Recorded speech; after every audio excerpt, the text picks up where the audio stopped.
ہوا کیا؟ اب میں آپ کو ڈیٹیلز دیتا ہوں اس دن ہوا کیا. اس دن میں جب کنٹینر پہ تھا تو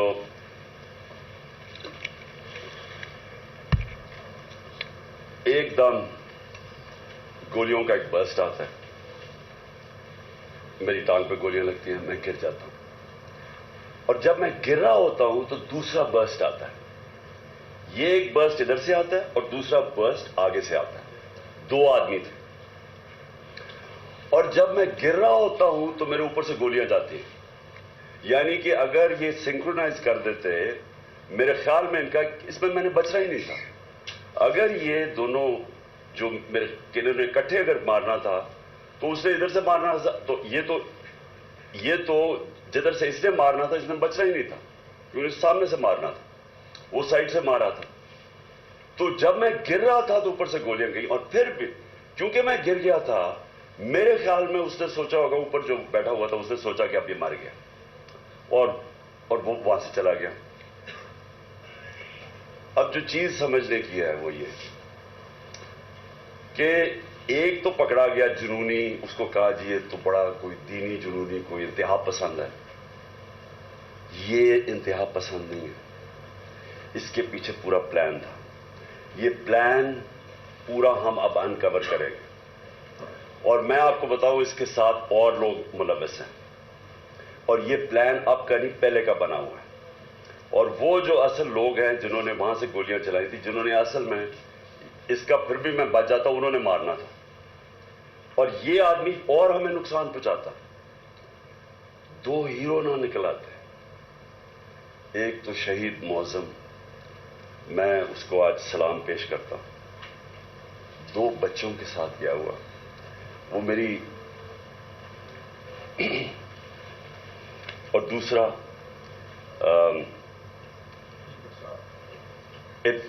ابتسام, جس طرح اس نے پکڑا اور جس طرح اس کی اگر دلیری نہ ہوتی تو اس نے برس مارنے تھے, تو اور تباہی کر سکتا تھا. 11 لوگوں کو گولیاں لگی اور ایک ہمارا معظم شہید ہوا. اب ہم نے FIR رجسٹر کرنے کی کوشش کی ہے. سب ڈرتے ہیں کیونکہ کئی ادارے یہ قانون سے اوپر ہے.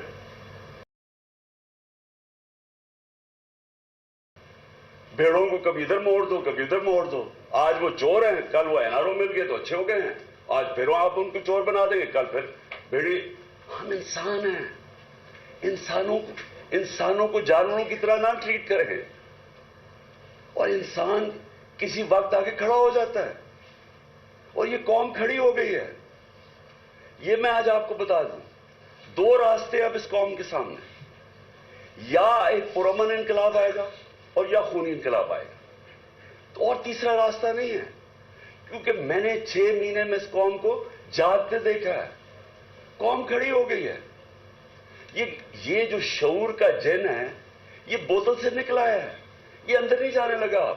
اب فیصلہ صرف یہ کر لیں کہ ہم پرامن طریقے سے اس ملک کے اندر چینج لے کے آئیں گے, جو کہ بیلٹ باکس کے ذریعے آئے گا, صاف اور شفاف الیکشن کے لیے, یا وہ جو ایران میں ہوا تھا ہوگا, تباہی ہوگی.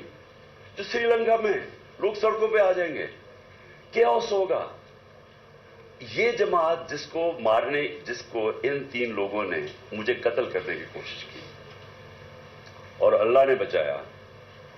جس طرح ابھی ڈاکٹر فیصل نے کہا کہ یہ جو گولی میری یہ ادھر اوپر کی ٹانگ پہ لگی, وہ ایک گولی میری جو وہ اصل آرٹری ہے اس کے نیچے سے نکل گئی اور ایک اس کے پاس آ کے رک گئی.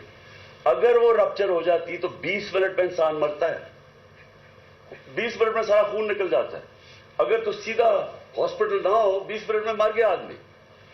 تو اللہ نے اگر مجھے یہ بچایا ہے, جو مجھے آج زندہ رکھا ہے, یہ صرف اللہ کا کرم ہے. انہوں نے تو پوری کوشش, کوئی کسر نہیں چھوڑی تھی. انہوں نے تو ایک ادھر سے اور ادھر سے سامنے والے نے مارنا تھا. اور پھر سوال میں پوچھتا ہوں, سب سے بڑی پاکستان کی پولیٹیکل پارٹی, اس کے سربراہ جو واحد فیڈرل پارٹی رہ گئی ہے پاکستان میں.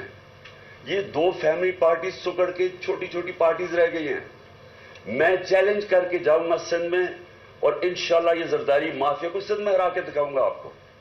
سندھ کے لوگ اس سے تنگ ہیں, ان کو سب سے زیادہ غلام ادھر بنایا ہوا ہے ان کو, وہ سب سے زیادہ آزادی طلب کر رہے ہیں. اور یہ شریف خاندان, میں چیلنج کرتا ہوں, یہ کدھر کسی سیٹ پہ میرے سے مقابلہ کرے. نواز شریف آئے, کہتے ہیں نا اسے آئے, اتنی کوششیں کر رہی ہیں, NRO سب کو دے دیا ہے, سارے چوروں کو منی لانڈرر ساروں کی عید ہو گئی ہے. وہ کہتی ہے مریم لیول پلینگ فیلڈ, چیلنج کرتا ہوں کسی سیٹ پہ پنجاب میں میرے سے مقابلہ کر لیں, کیونکہ پبلک چینج ہو گئی ہے. یہاں ایک جاگی ہوئی قوم ہے, ان کو بھیڑوں کی طرح نہ ٹریٹ کریں. اور چیف جسٹس صاحب,